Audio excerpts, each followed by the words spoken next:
Hi, it's Dr. Karen here. Dr. Karen Wilson Starks with the Voice of Leadership and Dr. Karen Speaks Leadership. And today I want to share some information with you about why every organization needs troublemakers. And that may sound counterintuitive, so stay tuned as I share more about this topic. Recently, I was at my annual meeting of the American Psychological Association, and one of my psychologist colleagues, a researcher, her name is Dr. Charlan Nemeth, and she's at UC Berkeley in California and has a PhD from Cornell University and also a bachelor's degree in math and in psychology from Washington University in St. Louis. She was one of the keynote speakers, and she talked a lot about concepts she's been researching for years and that now appear in her book called In Defense of Troublemakers. And I thought that what she had to share and what she had to say was relevant for our current business climate. One of the things she talks about is how that if you have troublemakers in the mix, you can make better decisions. You also make better decisions because you have clearer thinking when there's some dissension, when everyone's not on the exact same page of consensus. And very often, consensus can obscure some facts and some experiences and some realities. So, the part that I found most interesting is she wasn't suggesting that the dissenters' idea, their way forward, was necessarily the way to go. Rather, what she was really saying is that the way that they think and how that seeds the organization provokes the whole organization to think differently. And it's the different thinking that leads to the better decision making. So it's all about an invitation to think about an issue. And she talked about areas that are impacted or could be affected by different thinking and also the disasters that happen when the different thinking is not brought to the table. So, for example, how we respond to war situations and the decisions we make about war, surgical mistakes in hospitals and in the surgery rooms, jury verdicts, airplane crashes, and in the business sense, the day to day business sense, mergers and acquisitions. And she referenced the long time ago failed merger of AOL and Time Warner, and how come it was that people could not foresee this merger and how it would unravel within months.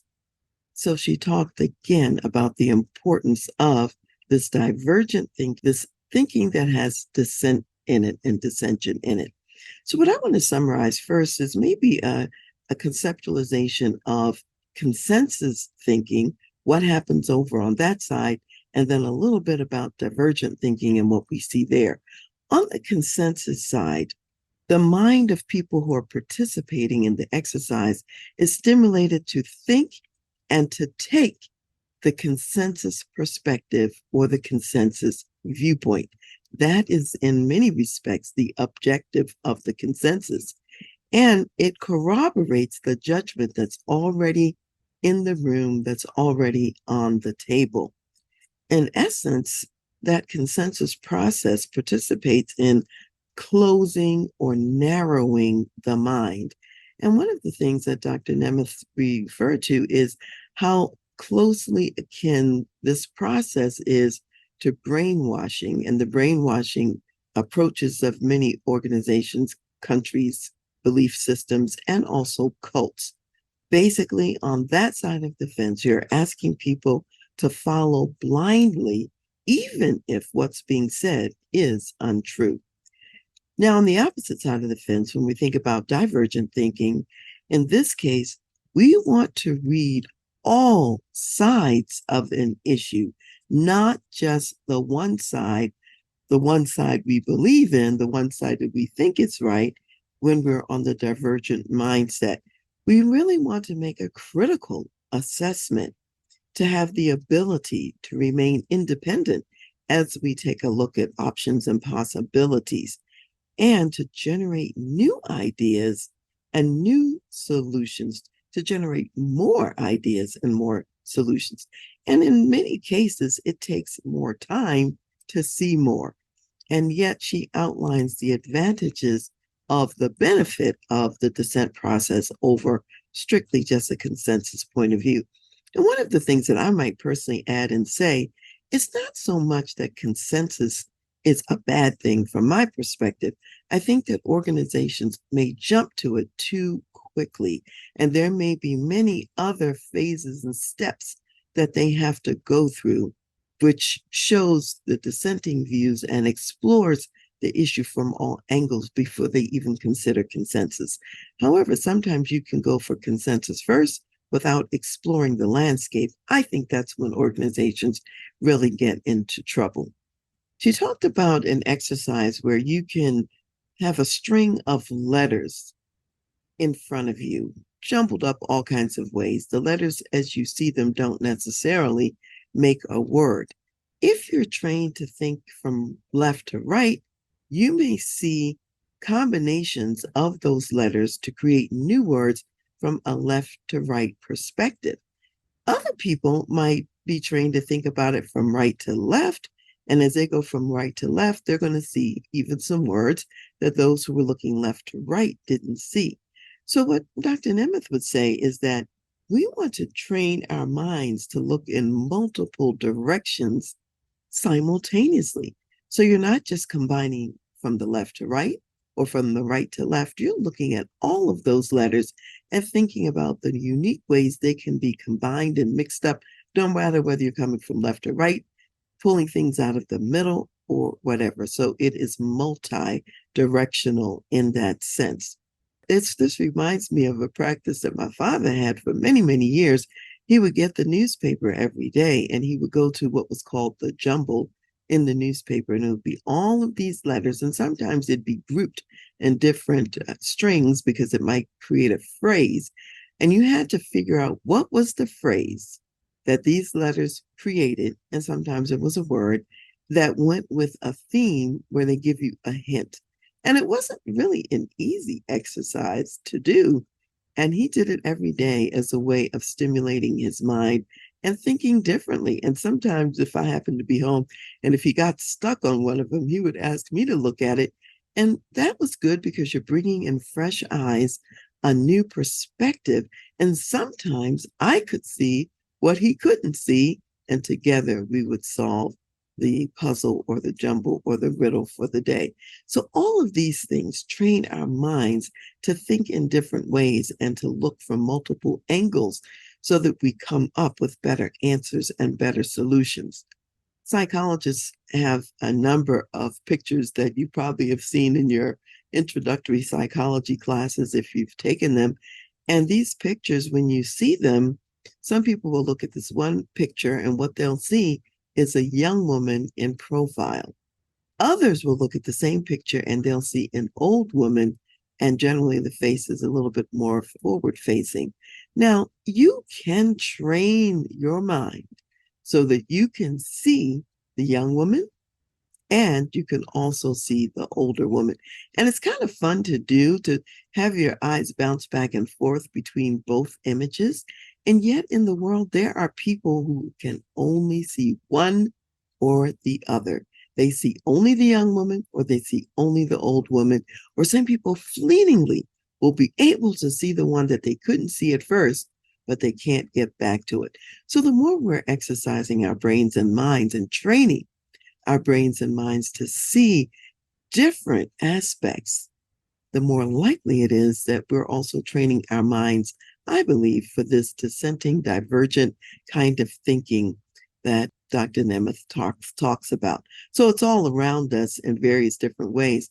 I know even my husband and I, we have fun because he is a great photographer and he takes pictures of sunsets and sunrises, and often there are beautiful cloud formations in the mix. And he also takes pictures at the Garden of the Gods, which is a beautiful city park with lots of red rock formations.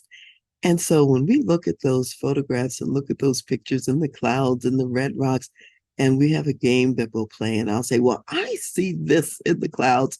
or I see this animal shape in the rocks. None of that is technically built in, but we try to see how many different things we can see in the cloud formations and in the rock formations. And again, it's a way of training your mind not to just go with the first thing you see and not to just fasten in on one thing, rather to see multiple views and multiple angles. One of the things I wonder, and Dr. Nemeth didn't talk about this, but it's something that I think about. I think back to the pandemic, and I wonder if our solutions to the pandemic may have been vulnerable to this consensus, more convergent thinking than to a divergent thinking process.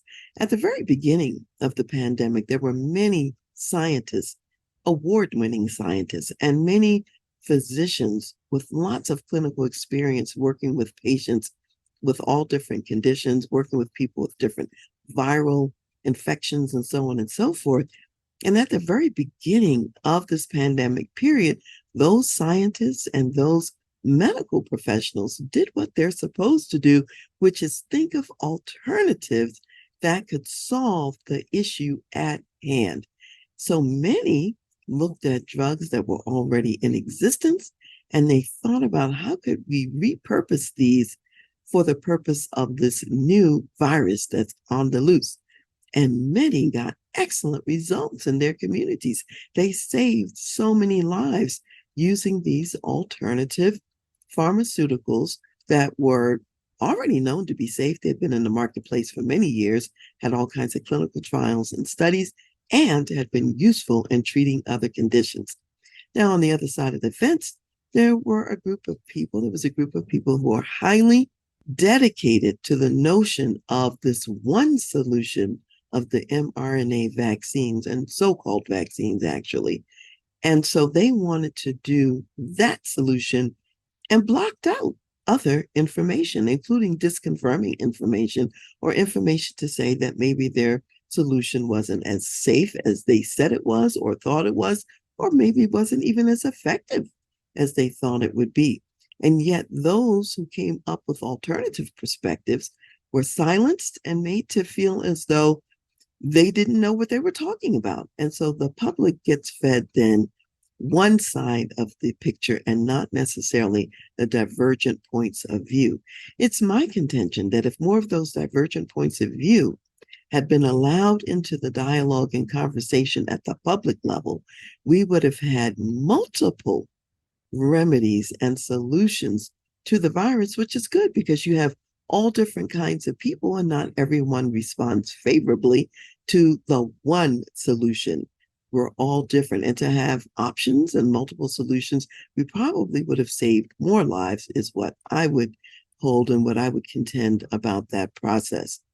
We also find that we could have looked across the aisle a little bit to see what was happening in other countries, including third world kind of countries. Let's say some poorer countries in Africa who did not have access to the vaccines in a great way and in the same way. And they just repurposed what they already had.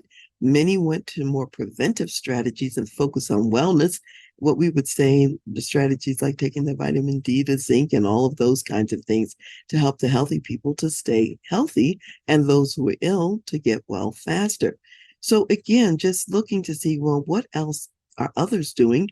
And they had low virus rates and low death rates as a result of what they tried in some other places. Similarly, there was a hospital protocol. If you went to the hospital, particularly in the United States and some other Western countries, there was a protocol to be followed, which included ventilators. That worked for some people and not so well for others. And yet there was rigidity in whether to consider other possibilities and alternatives besides the ventilators or even some medications, which for some people ended up being lethal. So I think that when we look back at the pandemic as an example, it's not the only example, we can see the fallacy of consensus thinking, and we can see the benefit of the early on dissenting point of views, the divergent thinking point of views, which then just produces more options and alternatives that we can use in any given situation. So I invite you to think about that as we continue to have this conversation. Dr. Nemeth gave an example of a failed scenario because of failing to pay attention to divergent thinking. And this was a plane crash that happened in 1978. It was United Airlines Flight 173 from JFK to Portland with a stop in Denver.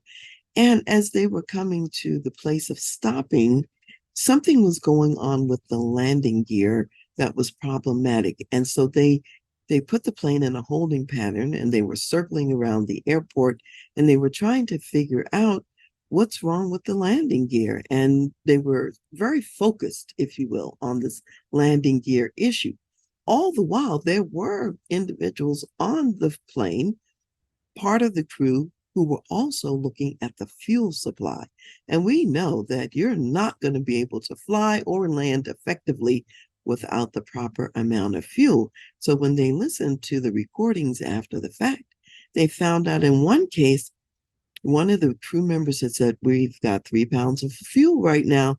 And the captain of the plane is reported as saying, "Make that 4 pounds." How do you make it 4 pounds when it's only 3 pounds and you're flying in the air? And they knew how much fuel was needed to land, and they knew how much time they had remaining in order to land, given what the fuel updates were. And as she describes it, the fuel updates were made in a rather matter-of-fact way. And because they were focused instead on landing gear and other issues, they ignored the fuel report. And then 6 miles from the airport, this airplane crashed. Even though 20 minutes before the time of landing, they had the information they needed to know that the plane was in danger and didn't have enough fuel to land unless they made a decision quickly to go in for landing. You just, never know what's going on or what's happening in these situations, but we can see that some divergent thinking might have been helpful in that case, not have everyone focused on the one part of the problem when that problem had multiple multivariate components, and fuel was an important part of the scenario as well. When you take a look at Dr. Nemeth's book and see the front cover, you will see a school of blue fish. And the blue fish, they're all the same color and they're all swimming in the same direction. And this is her book, In Defense of Troublemakers. And then you will see this one red fish that's actually swimming in the opposite direction of the school of fish. And what she would say is that we really do need that red fish even in the midst of the school of bluefish. And absent that redfish, we're going to miss some important data and important information that we need to make the highest quality decisions. I keep thinking of Representative John Lewis, the late Representative John Lewis, who talked about getting into good trouble. Not all trouble is bad. It may have some bad consequences and repercussions, and he certainly went through some situations and standing for what was right and risking his life. And he suffered injuries with some of the civil rights marches and so on that he participated in. And yet, being in the government, he was able to make decisions that made a difference and led in a different direction. And likewise, many people refer to Dr. Martin Luther King as a troublemaker. However, if he did not bring up these alternate perspectives, if he did not even imagine that one could dare to dream a dream of a society where diverse people were walking together for mutual benefit, although many were opposed to that at the time that he spoke it, just him speaking it has changed the thinking of our world, and we're farther ahead in many respects on diversity-related issues than we would be without that divergent dissenting viewpoint and voice, as an example.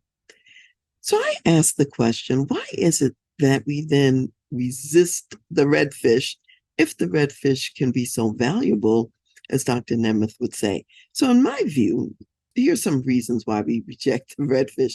We resist the redfish because it slows us down from what we really want to do. And sometimes what we want to do is not necessarily what is best. For example, to narrow it down to only one solution as the treatment for a deadly virus or difficult virus during a pandemic. Well, maybe that was not the best approach to say we're only going to have one solution. It's what certain people in power wanted to do, and that's what they pursued. Similarly, I mentioned in another podcast something about the Ocean Gate submersible that was going down to the wreck site of the Titanic. And over the year or two before the last voyage that this submersible made, there had been all kinds of warnings that maybe it wasn't a good idea to keep operating in the way that they were operating. Frequently, this submersible had lost contact with the surface on previous dives. There were some question marks about whether the glass that they were using for the porthole window was really sufficient for the depths to which the submersible was going. And issue after issue after issue, so many, so that if you had been there in some of those prior scenarios and had seen the things that were problematic and then heard the news about the implosion of that vessel, it wouldn't be surprising to you knowing what was ignored and what was not attended to along the way. So sometimes we're so focused on what we want to do that we don't heed the warnings. Same thing applies to the Titanic as well, not heeding certain warnings as well about the icebergs in the water. So sometimes we block out the warnings, we block out the divergent point of view, we don't listen to it because we're convinced that our own concept is correct. We're convinced that it's foolproof.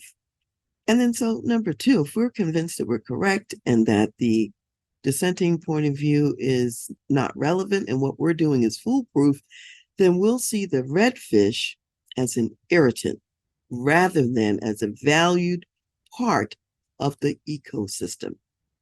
So we see that redfish as an irritant, as a blockade to forward progression.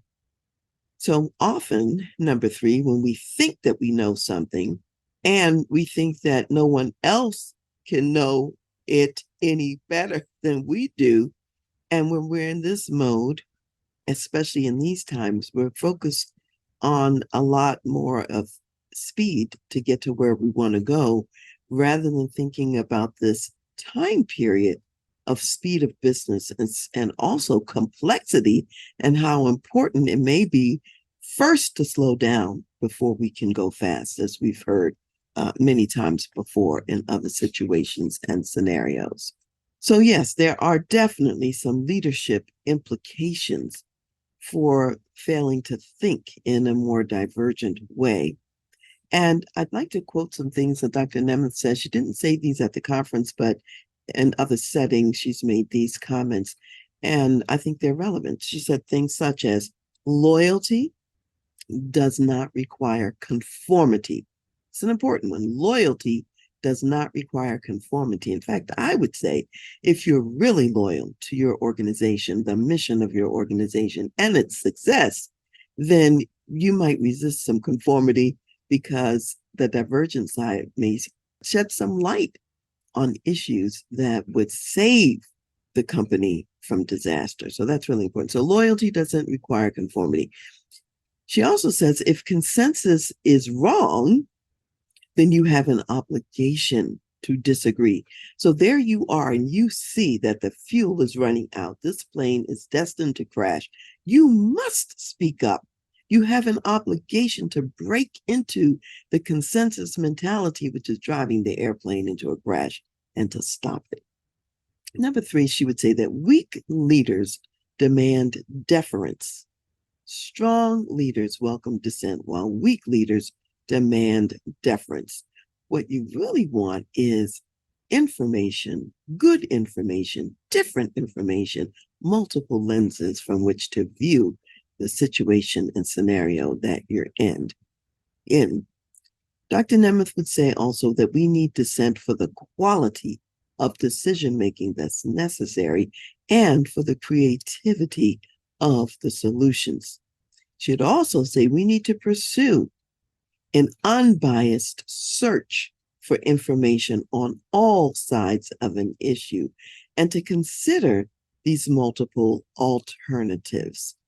And one way that I know I practice this, and people who know me often don't understand it from a political point of view, I look at what's being said in each direction politically, the extremes on both sides, the midpoint view, and so on. I may never personally embrace the decisions on the extreme views on either side of a political debate. However, I have experienced and found how it profoundly altered my own thinking and critical decision making processes in coming to the viewpoint that I do end up having. So, looking at all of those sides actually makes my own decision making better. I've seen that in the political arena. So, I know that what she's saying really does have merit as well.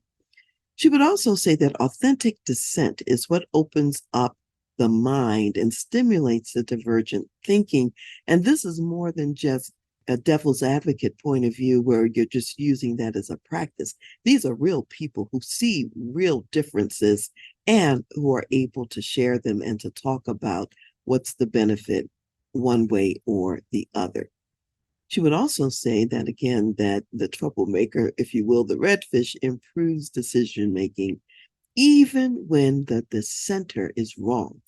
So maybe that person that's way out there on the far left or the far right, maybe the solution they've come up with is not the right solution. And that's okay because how they're thinking in the moment is what we benefit from. Our own thinking gets challenged and gets changed rather than fastening in on the solution that's right in front of us or what we know. This dissenting process causes us to explore more, and we usually then change our thinking and come up with something better. She would also say that power rests on authenticity and respect. I mean, the power of thinking critically and differently. And it's the power of the divergent thinking. You need people who are going to be authentic, who are going to be respectful and willing to speak up and share their truth, even if it's not popular. So I have a few questions I want you to just consider and think about this week in your business and in your organization. This whole issue about the red fish and how you treat the red fish and how welcoming your culture is to the dissenting point of view. So, number one, I want you to think of a time or maybe times when you made the wrong decision in the business because you didn't fully explore why your preferred plan wouldn't work. Now, of course, you think it's going to work. However, you need to spend some time exploring, well, why wouldn't it work? What could get in the way? I know when I'm working with my clients and we're thinking about scenario planning, it's one of the questions we have to spend time on and we have to camp out there for a while. What could cause this to mess up? Why wouldn't this work out well? If you haven't done that, you have not done a full exploration. So I want you to think of times when you've made the wrong decision and were there redfish views in the room? Were there dissenting perspectives that were ignored? Why were they ignored? Were they ignored because you didn't like the solution they came up with and therefore rejected the thinking process that the whole group could have engaged in to get beyond their solution to someplace else? Is it that you moved quickly to consensus and didn't explore the options and the alternatives until they didn't come up and you didn't see the freight train that was coming because you weren't looking far enough down the track to see the freight train that was on the way? So ask yourself questions about decisions that didn't go right and see if you got fuel updates along the way and chose to ignore them, or if you moved to consensus too quickly and never even got the fuel updates, or maybe there was some other issue at play in terms of why those decisions may not have been successful. Then number two, think of times when there really was a redfish in the organization that helped you to think differently, and therefore you got to a better solution and possibly even averted disaster along the way. And as you explore that, outline the benefits that came to the group because of the redfish divergent thinking. And look at it. Did you actually go in the direction, decision making wise, of what the redfish was recommending?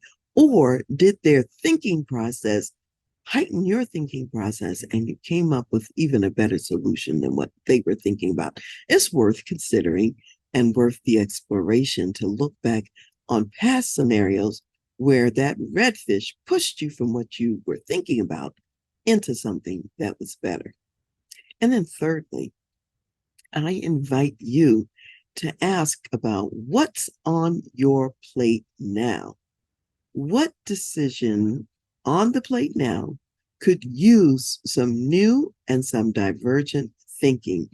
And how are you applying these concepts and welcoming the redfish to the current conversations?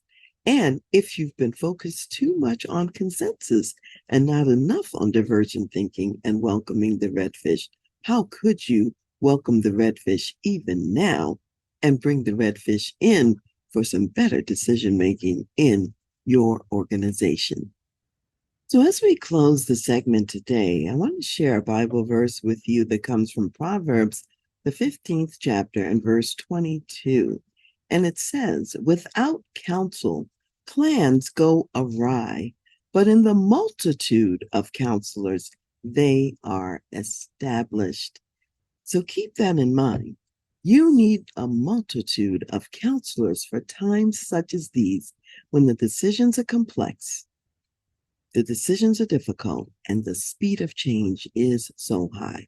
So don't rely just on your own thinking and your own vantage point.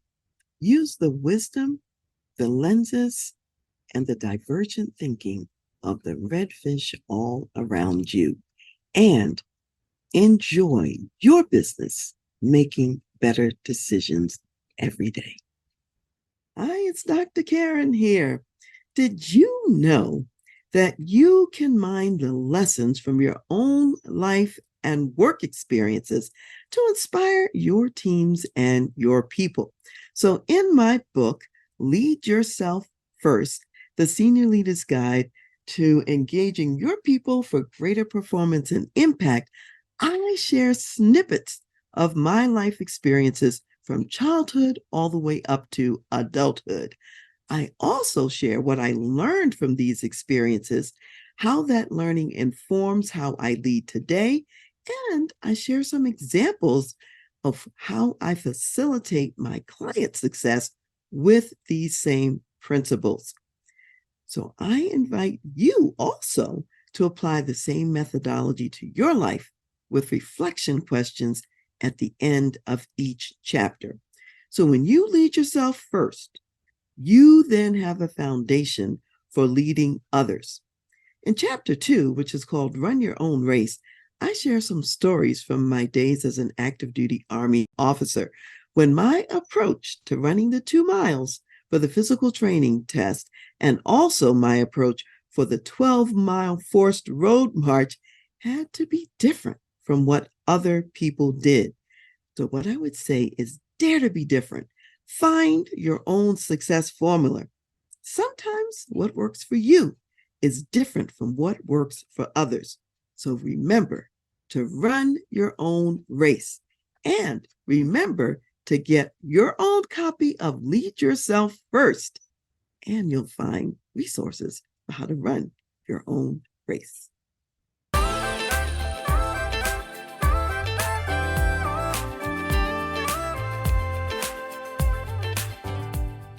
You've been listening to The Voice of Leadership with me, Dr. Karen Wilson Starks. And I want to give a special thanks to jazz saxophonist Ron McMillan for granting us permission to use his gifted music on our show. Thanks for listening, and remember to go to my website, transleadership.com, for more strategies, insights, and leadership resources.